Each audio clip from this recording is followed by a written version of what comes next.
क्या भारत जैसे लोकतांत्रिक देश में आज भी वोट चोरी जैसी स्थिति बनी हुई है? क्या आम नागरिक की वोट डालने की शक्ति उतनी ही सुरक्षित है जितना संविधान वादा करता है, या फिर चुनाव सिर्फ सत्ता की लड़ाई बनकर रह गए हैं, जहां नियम और पारदर्शिता से ज्यादा मायने रखता है किसी भी कीमत पर जीत? ये सवाल सिर्फ राजनीतिक नहीं बल्कि लोकतंत्र से जुड़े हैं। सोचिए, आप लाइन में लगकर वोट डालने गए, लेकिन अगर आपकी वोट की गिनती ही ना हो या फिर आपका वोट पहले से ही कोई और डाल चुका हो, तो क्या ये लोकतंत्र है या सिर्फ एक खेल? नमस्कार, आज के एक्सप्लेनर सेगमेंट में हम जानेंगे देश में चल रहे विवादित मुद्दे वोट चोरी के बारे में, जिसने एक बार फिर से पूरे विपक्षी दल को एकजुट कर दिया है। भारत को हम दुनिया का सबसे बड़ा लोकतंत्र कहते हैं, लेकिन आज सबसे बड़ा सवाल यही है, क्या हमारा वोट सुरक्षित है या फिर कहीं ना कहीं वोट चोरी हो रहा है? वोट चोरी सिर्फ ईवीएम हैकिंग तक सीमित नहीं, ये कई रूपों में होती है, जैसे बूथ कैप्चरिंग। बूथ कैप्चरिंग का मतलब है चुनाव के दौरान दबंगई या गैर कानूनी तरीके से मतदान केंद्र पर कब्जा कर लेना और जबरदस्ती वोट डालना या लोगों को वोट डालने से रोकना। फर्जी वोटिंग का मतलब मृतक या गैर पंजीकृत नामों से वोट डलवाना। वोट खरीदी, एक वोट के बदले शराब, पैसा, सामान देकर वोट खरीद लेना। मतदाता सूची में गड़बड़ी, असली नाम काटना, फर्जी नाम जोड़ना। सवाल ये है कि अगर वोट चोरी इतने तरीकों से हो सकती है तो जनता की ताकत कहां बचती है? भारत में वोट चोरी की जड़ें पुरानी हैं। 70 और 80 का दशक, खासकर बिहार और यूपी में बूथ कैप्चरिंग आम बात थी। खुलेआम हथियारों के बल पर लोग वोट डलवाते थे। 90 के बाद ईवीएम आया तो लगा सब ठीक हो जाएगा, लेकिन हकीकत ये है कि तकनीकी बदली, शक का तरीका बदल गया। बैलेट पेपर पर धांधली होती थी, देर रात बैग बदले जाते थे। ईवीएम आई तो कहा गया टेम्पर प्रूफ है, लेकिन विपक्षी दल पूछते हैं, अगर मशीन इतनी सुरक्षित है तो वीवीपीएटी की 100% गिनती से परहेज क्यों? हर बार आरोप क्यों लगते हैं कि सत्ता पक्ष को ही फायदा होता है? और सबसे बड़ा सवाल, क्या जनता को अपनी वोट की असली कीमत पता चल भी रही है? लोकतंत्र की सबसे बड़ी कॉमेडी यही है। सत्ता पक्ष कहता है कि ईवीएम बिल्कुल सुरक्षित है, विपक्ष कहता है कि जनादेश चोरी हो रहा है। यानी कुर्सी जिसके पास होती है उसके लिए ईवीएम पवित्र है, जिसके पास नहीं होती उसके लिए यह मशीन गड़बड़ी की जड़ है। ऐसे में फिर सही कौन बोलेगा? गांव और कस्बे में लोग अक्सर कहते हैं हमारे वोट डालने से क्या होगा, ऊपर तो सब सेट है। अगर ये सोच जनता में घर करती गई तो लोकतंत्र की असली ताकत खत्म हो जाएगी। मतदान सिर्फ रस्म रह जाएगा, भरोसा गायब हो जाएगा। इसी कड़ी में अब हम जानते हैं कि हाल ही में राहुल गांधी ने इलेक्शन कमीशन पर क्या आरोप लगाए।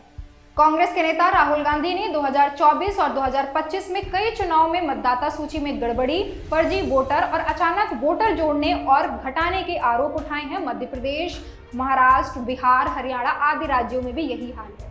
लीगल सर्विस इंडिया रिपोर्ट में बताया गया कि कर्नाटक के महादेवापुरम में 1 लाख से अधिक फर्जी वोटर और यूपी के मेरठ, फर्रुखाबाद, गाजियाबाद कुछ क्षेत्रों में 27% वोटर फर्जी पाए गए। बात करें बिहार 2025 के चुनाव की, जहां 35 लाख वोटरों का पता गलत या गुमनाम बताया गया। पश्चिम बंगाल में 7,800 डुप्लीकेट आईडी हटाए गए और वोटर डाटाबेस ब्रीच भी हुआ। 2022 यूपी विधानसभा की बात करें तो बनारस में ईवीएम का संदिग्ध तरीके से ट्रांसपोर्ट होना। 2019 में लोकसभा में वीवीपीएटी ऑडिट के दौरान 20,675 मशीनों में से 8 मशीनों में सिर्फ कुछ वोट्स का अंतर ही मिला था। तो फिलहाल आईएनडी गठबंधन ने मुख्य चुनाव आयुक्त ज्ञानेश कुमार के खिलाफ बड़ा दांव चला दिया है।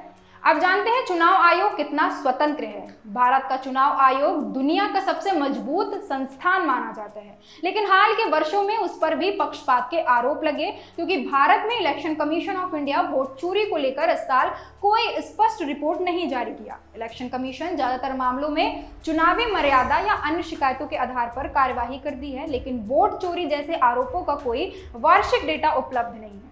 सवाल यही है, क्या चुनाव आयोग वाकई सरकार से स्वतंत्र है? क्या उसे और अधिकार मिलने चाहिए, या फिर वो सिर्फ नियम पढ़ने वाली किताब बनकर रह गया? आज चुनाव सिर्फ बूथ तक सीमित नहीं है, डिजिटल वोट चोरी भी हकीकत है। व्हाट्सएप यूनिवर्सिटी से झूठ फैलाना, फेसबुक और ट्विटर पर फेक ट्रेंड चलाना, मतदाताओं को गलत जानकारी देकर उसके वोटिंग पैटर्न से खेलना, यानी अब सिर्फ आपकी वोट ही नहीं, आपकी सोच भी चोरी हो रही है। क्या वीवीपीएटी की 100% गिनती अनिवार्य नहीं होनी चाहिए? क्या चुनाव आयोग को सरकार से पूरी तरह स्वतंत्र बनाने का समय आ गया है? क्या फर्जी वोटिंग रोकने के लिए बायोमेट्रिक सिस्टम लाना चाहिए? क्या मतदाता सूची का थर्ड पार्टी ऑडिट होना चाहिए?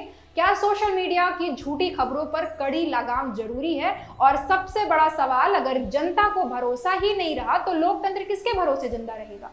भारत का लोकतंत्र तब तक मजबूत है जब तक जनता अपने वोट पर भरोसा करती है। अगर वोट चोरी का शक भी जनता के मन में बैठ गया तो ये सिर्फ एक चुनावी मुद्दा नहीं रहेगा बल्कि लोकतंत्र की जड़ें हिला देगा। इसीलिए जरूरी है ईवीएम और वीवीपीएटी में 100% पारदर्शिता लाई जाए, चुनाव आयोग को और मजबूत बनाया जाए, बूथ कैप्चरिंग और फर्जी वोटिंग पर जीरो टॉलरेंस दिखाया जाए, सोशल मीडिया की फेक खबरों पर सख्त कार्रवाई हो, क्योंकि लोकतंत्र सिर्फ एक किताब का शब्द नहीं है। इंडिया गठबंधन ने मुख्य चुनाव आयुक्त ज्ञानेश कुमार के खिलाफ बड़ा दाव चल दिया है, लेकिन संसद में संख्या बल की हकीकत देखते हुए महाभियोग का पारित होना बेहद मुश्किल दिख रहा है। ये कदम एक राजनीतिक संदेश माना जा रहा है, ना कि तत्कालिक कार्रवाई। आने वाले दिनों में संसद का माहौल और गर्मा सकता है, लेकिन संसद में संख्या बल की हकीकत देखते हुए महाभियोग का पारित होना बेहद मुश्किल दिख रहा है। अब देखना होगा कि ये लड़ाई सिर्फ सियासी बयानबाजी तक सीमित रहती है या सच में इतिहास रचती है। ये जनता की आवाज है और अगर वो आवाज चोरी हो गई तो लोकतंत्र सिर्फ ढांचा बनकर रह जाएगा। अब सवाल आपसे है, क्या आपको भरोसा है कि आपकी वोट की गिनती सही जगह हुई? हमें कमेंट सेक्शन में जरूर बताएं। धन्यवाद।